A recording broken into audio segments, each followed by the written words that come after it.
Carbone, Spirito, les Guérini, Tanizampa, Jackie Le Mat, des noms qui frappent les esprits. Des voyous, des mauvais garçons, ceux que les flics appellent des beaux mecs. Certains jours, dans mon taxi, je traverse les quartiers de misère où ils ont grandi. Comme ici, à la Belle de Mai.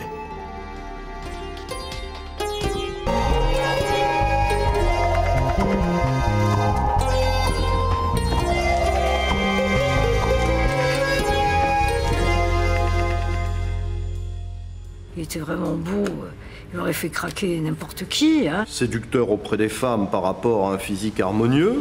Je pense que ça pouvait être quelqu'un de violent. Il avait un contact humain avec toutes les personnes qui l'entouraient, qu'il côtoyait. Et cela jouait Playboy. Cet homme aurait pu devenir un chef d'entreprise, aurait pu devenir un artiste. Moi, je retiens surtout sur l'intelligence. Mais le Belge était plus prétentieux, méfiant. Je l'ai vu s'éloigner et j'ai dit c'est incroyable. On ne croirait jamais qu'il est Francis le Belge.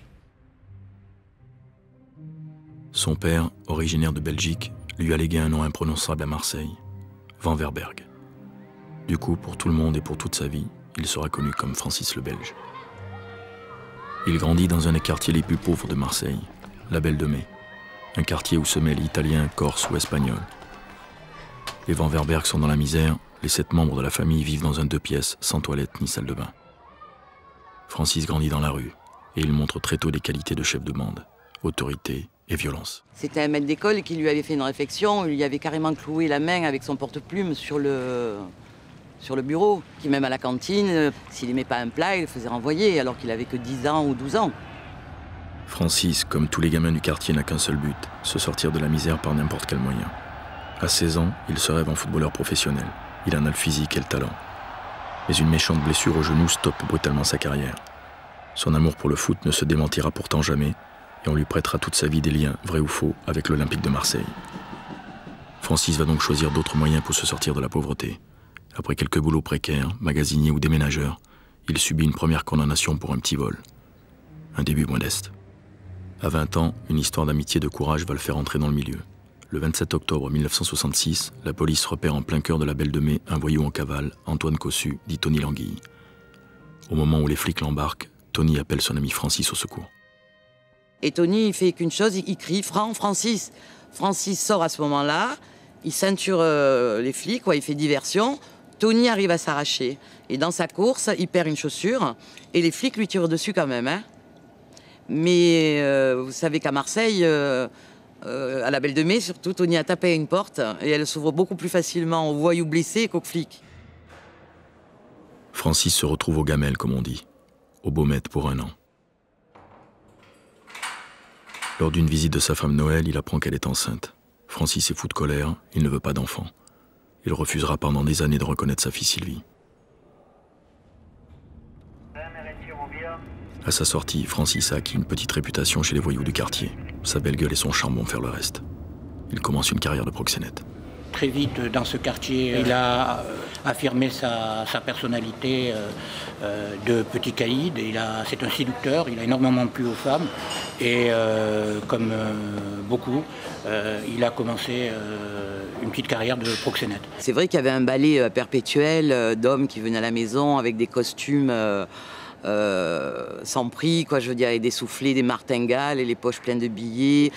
Et mon père, lui, ne supportait pas du tout ce ballet de prostituées qui faisait un petit peu de désordre dans notre décor désuet et, je veux dire, et pauvre, quoi. Si je n'avais pas été la sœur de Francis et de José, il est en fait certain que j'aurais été call girl ou je sais pas, mais je ne serais pas restée dans la misère dans laquelle j'avais grandi. Fin des années 60, c'est l'entrée au grand banditisme. Fiche numéro 68 913. Commentaire, individu dangereux vivant du produit du vol et du proxénétisme. Il fait un stage à Paris, au fameux Trois Canards, l'incontournable université du crime. Il s'y lie d'amitié avec Jackie Imbert et y croise celui qui sera son pire ennemi, Tanizampa.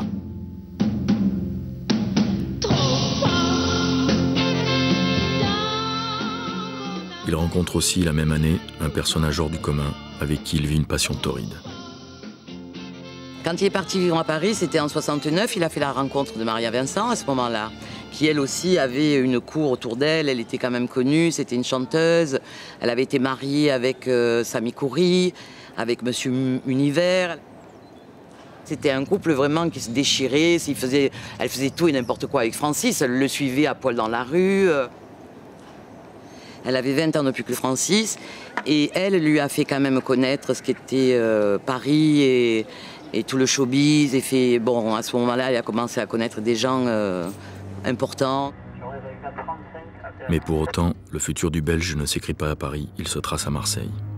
Car le proxénétisme et les petits vols ne sont qu'une étape pour les voyous ambitieux dans son genre.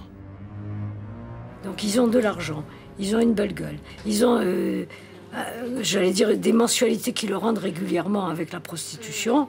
Donc ils arrivent à avoir une espèce de cours.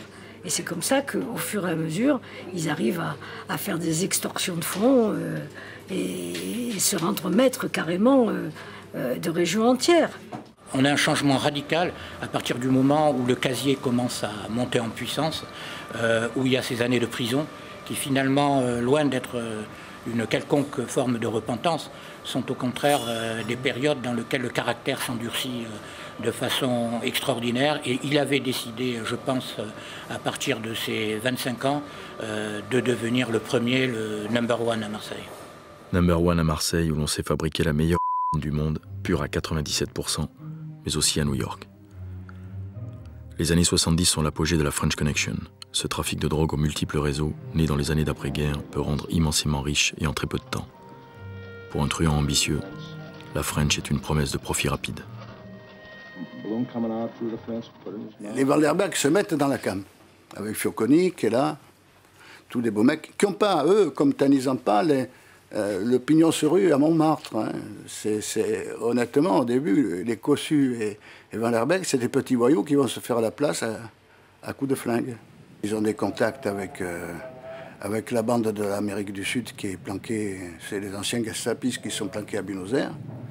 Et là, si vous voulez, eux, ils font partir ce qu'ils appellent les chemises, quoi. Tu entends au téléphone et dis, OK, t'envoies 10 chemises à Buenos Aires, elles sont en tergal ou des chemises Cardin, on fait n'importe quoi, quoi. Mais chaque chemise, 5 kilos de... Et là, les conflits apparaissent avec Tani, parce qu'il y a des conflits, d'abord, ils gênent Tani sur la... parce que Tani était dans la... d'une manière plus structurée. Il y a un premier règlement de compte, je crois, du côté de l'Estac, là où Di Rousseau, tout ça, sont flingués. Et la guerre s'en va là-dedans, et elle va perdurer jusqu'au Tanagra. L'affaire du Tanagra est compliquée, ténébreuse. On parle d'une arnaque entre Tanizampa et Francis le Belge sur fond de trafic de... 3 proches du Belge sont abattus dans les quartiers nord. La chute d'un laboratoire clandestin va mettre le feu à la poudre. La fusillade du bar Le Tanagra fait 4 morts, dont Joe le Toreador, un proche de Tanizampa.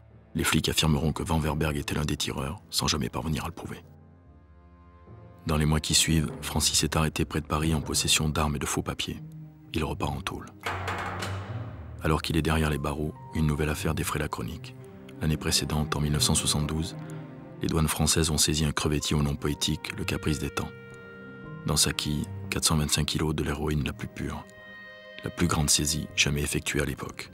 L'affaire va avoir un retentissement international. Des dizaines de trafiquants, français ou italo-américains, vont être arrêtés et la French Connection va subir un coup fatal. Pour la première fois, la justice va prononcer le mot « repenti ». En fait, il n'est pas directement mis en cause dans cette affaire, il est mis en cause par les déclarations, les confessions d'un repenti, Richard Berlin, qui, parmi d'autres, cite Francis Vanderberg dans les responsables de la French Connection. J'ai été arrêté en 1971 au cours d'un trafic de... Et après avoir découvert que j'avais été dénoncé par mes associés, j'ai fait des aveux complets qui ont entraîné le démantèlement de ce qu'on appelle la French Connection. Depuis, j'ai vécu en Amérique. Je m'apprête maintenant à partir. Vous avez été condamné? J'ai été condamné. J'ai été condamné à 3 ans. J'ai servi environ 15 mois. Quand la tournée prenait les délinquants les uns après les autres, c'était simple. Il disait, voilà, mon cher ami, vous voulez des États-Unis, vous balancez. Vous prendrez 3 ans dans un pénitencier agréable. Vous balancez pas, vous allez aller à tel endroit, il y a les Jamaïcains, les Noirs. Ça va être l'enfer, j'ai même pas besoin. Vous finirez pas vos 20 ans parce que vous serez défoncé de tous les côtés, c'est le cas de dire. Les 425 kilos d'héroïne du Caprice des Temps appartiennent à plusieurs trafiquants qui se sont regroupés pour faire un seul voyage. une sorte de charter de la poudre. Mais si le nom du Belge est cité dans l'affaire, sa présence reste controversée. Il a été inculpé dans un trafic alors qu'il avait été entendu pour ce même dossier par un juge parisien qui n'avait pas trouvé bon de l'inculper. Par contre, un juge marseillais, lui, l'a fait condamner à 11 ans. C'était une véritable vindicte judiciaire personnelle qu'on exerçait contre lui. Alors avec Camille Giudicelli, nous nous sommes élevés contre ça. Je peux dire que nous sommes battus contre des moulins. À Marseille, avec un président très attentif, bienveillant d'attitude, il a écopé du maximum. Nous avons fait appel, nous avons repris les mêmes arguments. L'appel, la condamnation a été confirmée et il est parti pour de longues années à prison. Le Belge est parti pour sa plus longue peine. Au cours de ses 11 ans de tôle, le voyou inculte La Belle de Mai va commencer à changer. Non, il est évident que quand vous êtes en prison, bon, il y a certaines personnes qui se mettent à travailler. Lui, il n'a jamais travaillé à l'extérieur, il n'allait pas le faire à l'intérieur, évidemment. Donc, il meublait ses journées à étudier. Il s'est beaucoup cultivé en prison, c'est vrai. C'est quelqu'un qui, lorsqu'il se trouvait en prison, chaque jour que Dieu fait, pense qu'il faut préparer sa sortie. Donc, ça impliquait pour lui de se maintenir dans une forme physique à toute épreuve, et ça nécessitait également pour lui de cultiver ses facultés intellectuelles. Quand on lit les courriers qu'il a envoyés, on sent qu'il a acquis une certaine culture, une connaissance parfaite du code de procédure pénale. Il a lu, il a des références de littérature, de mythologie grecque. Cet amour dont je vivais. À l'extérieur, on n'oublie pas le beau Francis. Et les visites qu'il reçoit sont parfois hautes en couleur. Évidemment, Maria Vincent, très théâtrale, il était hors de question pour elle qu'elle fasse la queue comme tout le monde. Elle s'était fait accompagner par Lucien Aimé Blanc, qui lui sonne à la porte en disant « J'ai une commission rogatoire, il faut absolument que cette personne rentre ». Je dis « J'ai une idée, bon bah écoutez, on fait comme si on la menait en détention ». Alors je dis « L'inspecteur met lui les menottes et on arrive. Et on passe, alors elle était habillée comme... elle se prenait pour Kim Basinger, en plein été, les bas noirs, le chapeau, a fait un truc épouvantable. Nous voilà passés devant les pauvres gens des Baumettes, là, les familles et tout. Ah, bande de salauds, enculés de policiers, cette belle femme, vous la mettez à prison et on rentre. Et donc, elle a un parloir normal avec mon frère, mais après, mon frère, quand elle lui a raconté le fait que ce soit Lucien qui avait fait le passe-droit, dans le parloir, il a pratiquement presque frappé en lui disant « Mais tu me fais passer pour qui ? Je vais passer pour qui ? Comment un condé vient te faire t'ouvrir la porte pour que... » Enfin, il était scandalisé. Elle m'a dit « Il n'a même pas voulu me parler. J'ai pris un pain dans la gueule, elle avait l'œil au beurre noir. Et il faut ressortir, et on n'a pas de lunettes de soleil. Putain, on ressort la foule qui voit... Parce qu'il n'y a pas d'autre entrée et sortie là-bas. La foule qui lui voit l'œil au beurre noir. Salaud de flic enculé, vous l'avez frappé. On s'est enfui comme des voleurs. Hein. Dans sa cellule, Francis fait aussi le point sur sa vie familiale. Il demande à rencontrer Sylvie, cette petite fille qu'il a rejetée et qui grandit loin de lui. À 8 ans, on m'oblige d'aller voir un personnage dont je me souviens très peu et en de mauvais termes, en prison. Voilà. Et là commencent 11 années de visite parloir, terrible pour moi parce que j'y vais en traînant les pieds, j'ai pas envie d'y aller du tout.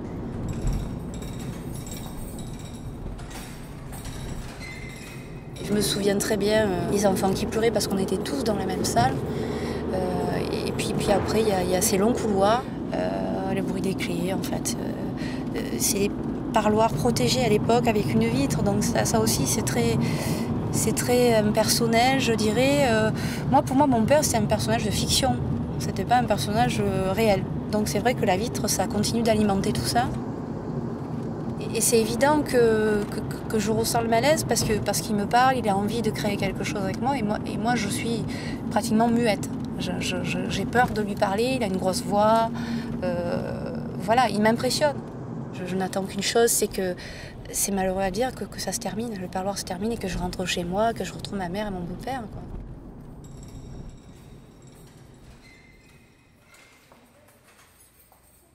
Si la carrière du Belge est entre parenthèses, dehors, les affaires continuent.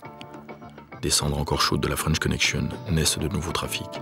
Et partout dans le monde, des juges anti-drogue et des policiers des stupes mènent une lutte impitoyable. Déposé dans la voiture, la Peugeot blanche. Et alors c'est lui, on le sort, on y va. Le 21 octobre 1981, un coup de tonnerre ébranle la justice française. Le juge Michel, un juge anti-drogue, est assassiné par 2 tueurs à moto. On accuse Zampa, on soupçonne la Cosa Nostra, on cite la Camorra. Mais les vrais coupables restent introuvables. C'est dans ce contexte tendu que Francis Van Werberghe est libéré le 28 juin 1984. Mais si son grand ennemi, Thani Zampa, qui s'est suicidé en prison, n'est plus là, le Belge ne peut pas pour autant régner sur Marseille. Il est interdit de séjour dans les Bouches-du-Rhône et dans 12 autres départements. Pendant quelque temps, le Belge vit aux Baléares, puis travaille comme chargé de relations dans une entreprise lyonnaise. Mais pègres, truands, laboratoires, trafic de drogue ne sont pas pour autant sortis de sa vie. En 1984, une nouvelle affaire va l'éclabousser. Un gros laboratoire est découvert en Suisse, près de Fribourg. Dans ce hameau, il y a une villa, et dans cette villa, certains membres du milieu ont mis en place un laboratoire clandestin de transformation des Et lorsque, fin 85, les polices helvétiques, enfin suisses, françaises et américaines interviennent, bon, bah, ils trouvent ce beau monde. Et en grande partie des Marseillais, la main dans la base pour la transformer, comme ils savent le faire depuis bien longtemps, en de très bonne qualité. Comme Berdin lors de l'affaire du Caprice des Temps, un des trafiquants arrêtés va se mettre à parler. Il s'appelle François Scapula. Condamné à mort par ses anciens amis. Devenu témoin protégé des stupes américains, Scapula fait d'abord des révélations sur un labo installé à Phoenix, en Arizona, dans lequel est impliquée une famille mafieuse de New York. Puis il donne les noms du commanditaire et des assassins du juge Michel. Et Scapula continue ses confessions.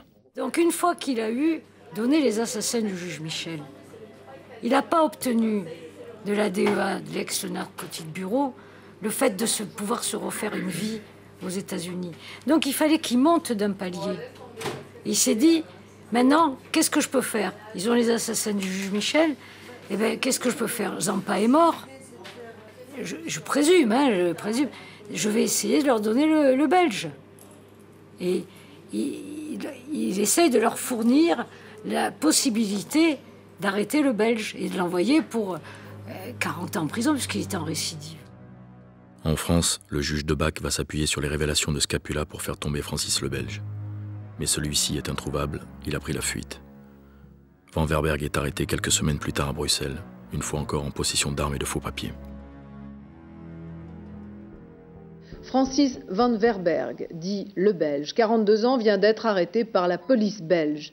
Les policiers au bout de 6 mois, donc en août, Francis Van Werberghe est extradé vers la France et immédiatement, un grand renfort de sécurité et de police, on me l'amène. Et je le reçois pour l'inculper, parce qu'à l'époque on disait inculper, un après-midi d'août 88, et c'est là que je le rencontre pour la première fois. Extrêmement correct, attendant debout avec beaucoup de personnalité, que je lui dise de s'asseoir, ce que je fais assez rapidement, quand on lui enlevait les menottes, mais je vois encore le geste, et il me fixe dans les yeux et il attend. Et là, je lui notifie son inculpation. À nouveau, comme lors de l'affaire du Caprice des Temps, le Belge nie son implication dans le labo suisse. Le juge Debac organise alors une confrontation à la frontière helvétique entre Scapula et Van Werberghe. Francis Van Werberghe a répondu aux questions que je lui posais et aux affirmations de Scapula. Il n'y a pas eu de passe d'armes, il n'y a pas eu de mots. Tout ça s'est fait dans un climat extrêmement mesuré. Devant les policiers, devant le magistrat instructeur qui procédait à cette confrontation, il a quand même dit à Scapula ce qu'il avait sur le cœur, et il y a eu cette phrase terrible, « Scapula, même si tu te réfugies dans le ventre de ta mère, je te retrouverai. » En 1992, Francis le Belge est mis en liberté conditionnelle dans l'attente du procès. Un des magistrats de l'affaire déclare alors « Ce soir, on entend le bruit des bouchons, et vous verrez qu'un jour, le bruit des balles couvrira celui du champagne. » Le Belge profite de sa conditionnelle pour se rapprocher de sa fille, avec qui des liens se tissent peu à peu. Et puis il se radoucit aussi. Bon, ses tempes, comme je dis, je vois ses tempes qui commencent à devenir grises, des petites rides qui sortent. Ça me rassure tout ça, quelque part. Et quelque part, je me dis, peut-être qu'il va changer, qu'il va devenir quelqu'un d'autre. J'ai envie de lui laisser une chance. En décembre 1994, commence le procès lié au laboratoire suisse et aux révélations de François Scapula. Le Belge fait une arrivée de star au palais de justice. Comme l'on disait autrefois, il porte beau, Francis le Belge. La légende a fait de lui un parrain, presque un mythe. Il y a 0, triple 0. Voilà. Il y a une affaire inventée de toutes pièces. Voilà. Vous savez, dans les pays de l'Est, on faisait des procès, on manipulait. Dans les pays de l'Est, on me fait exactement le même. Ouais. La justice a considéré que les déclarations de Scapula non seulement étaient mensongères, mais qu'en plus, elles étaient totalement farfelues, qu'elles ne correspondaient à aucune réalité factuelle d'une quelconque opération de trafic de stupéfiants, puisque quand on lit le jugement dont le Belge a bénéficié sur le plan d'une relaxe, il convient de noter que non seulement Van Verberg a été relaxé, mais également Scapula, ce qui permet de considérer que la justice a considéré que toutes ces déclarations étaient totalement fausses. Le Belge aura attendu 8 ans avant d'être jugé dans cette affaire. En moins de le 4 avril 1996, Francis Van Verberg est relaxé. J'ai tout dit sur la façon dont l'instruction a été menée et sur ma détention. Bon, je vais pas rajouter, j'ai plus rien à rajouter, c'est très bien. Qu'est-ce que vous allez faire maintenant? Bon, ça c'est... Là, c'est la relax, je suis heureux, vous voyez, alors je suis tranquille. Depuis tant d'années, j'attendais ça. Alors maintenant, je vais respirer un peu. Il obtient même la condamnation de la France pour préjudice moral et, grand seigneur, reverse la somme à l'Observatoire international des prisons.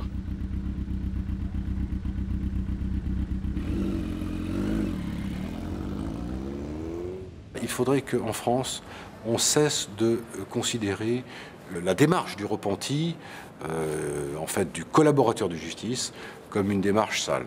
François Scapula est un collaborateur de justice, à un moment donné, des États-Unis. De quel droit parle-t-on de balance? Et pense-t-on que nos sociétés peuvent lutter contre le crime organisé sans collaborateur de justice? Non, il faut choisir. Au cours des années qui suivent, le parrain se fait discret, rare. Il vit à Paris en citoyen anonyme. Il rêve de devenir quelqu'un d'autre. Il me dit, j'aimerais arrêter tout ça. J'aimerais changer de vie, avoir un travail normal. Là, tout de suite, il se reprend, il me dit, mais tu vois, Francis le Belge pointé au chômage. Dans les années 90, Francis le Belge se marie avec Lydie, sa compagne depuis 1985. Il semble s'être arrangé. Mais a-t-il vraiment coupé avec le milieu? On voyait évidemment le Belge dans toutes les affaires, mais encore fallait-il démontrer qu'il y avait vraiment participé. Et c'est pour ça qu'il devenait un homme qui était impossible à joindre, à Marseille notamment, mais aussi à Paris. À Paris, il s'est retrouvé terriblement seul. Il n'avait plus les gens qui pouvaient lui servir de garde du corps, de porte-flingue. Il vivait une existence normale comme un bourgeois parisien, et à partir de ce moment-là, il était très faible. Et ses ennemis ont profité de ses faiblesses pour l'éliminer. Le 27 septembre 2000, une grosse moto s'arrête devant le PMU l'Artois Club, où le Belge a ses habitudes. Le passager de la moto entre dans l'établissement. La légende raconte qu'en le voyant, le Belge a simplement écarté les bras. 9 coups de 11 43 claques. La moto repart. Francis le Belge est mort. Il avait 54 ans. Il était venu me voir à la maison, il m'a dit on va prendre un grand hôtel et on va partir tous à l'étranger. J'en ai marre de ce pays, et on sera tranquille. Et puis voilà, quoi. Il en avait marre de tout ça. Et je lui avais dit que j'étais allée voir une voyante. C'est bizarre, elle me dit je le vois devant une grande baie vitrée et le soleil derrière. Et l'image que j'ai de mon frère, c'est quand je suis arrivée à l'Institut médico-légal, je l'ai vu à travers une vitre et il y avait la lampe. Et moi, je ne m'en suis pas rendu compte. C'est une amie qui était avec moi ce jour-là qui me dit « Regarde ce que t'as dit la voyante. Il y a la baie vitrée et il y a le soleil derrière. » Mon père était à l'Institut médico-légal à Paris. Et j'arrive et là, coup du sort, on m'interdit de voir mon père si ce n'est à travers une vitre. Alors là, j'éclate en sanglots. en disant écoutez, vous pouvez pas me faire ça. J'ai vu mon père pendant 11 ans à travers une vitre. Là, c'est mon dernier adieu. Il faut absolument que vous pouvez pas. Puis j'explique un petit peu. Et puis c'est vrai que je pense qu'ils ont été émus puisque c'était vraiment exceptionnel. Hein, ils ne le faisaient pas. Moi, j'ai pu rester 1h30 avec mon père en tête à tête, on va dire. Ça a été vraiment très très fort, très émouvant. Je lui ai parlé, je l'ai embrassé. Là, il n'y avait plus de Francis le Belge, de parrain, quoi que ce soit. C'était mon père qui était allongé là, c'est tout. Francis Van Verberghe, dit le Belge, est enterré le 17 octobre 2000 au cimetière du Canet, à 2 pas de la Belle de Mai. On ne quitte jamais vraiment le milieu. À ce jour, les raisons de sa mort n'ont pas été élucidées. Ses tueurs sont toujours en cavale. Le clan du Belge a disparu. Scapula s'est mystérieusement évadé de sa prison suisse en 2001. Pourtant, Van Verberghe reste malgré tout présent, car à chaque fois qu'on raconte la légende des parrains, on entend à nouveau son surnom, Francis le Belge.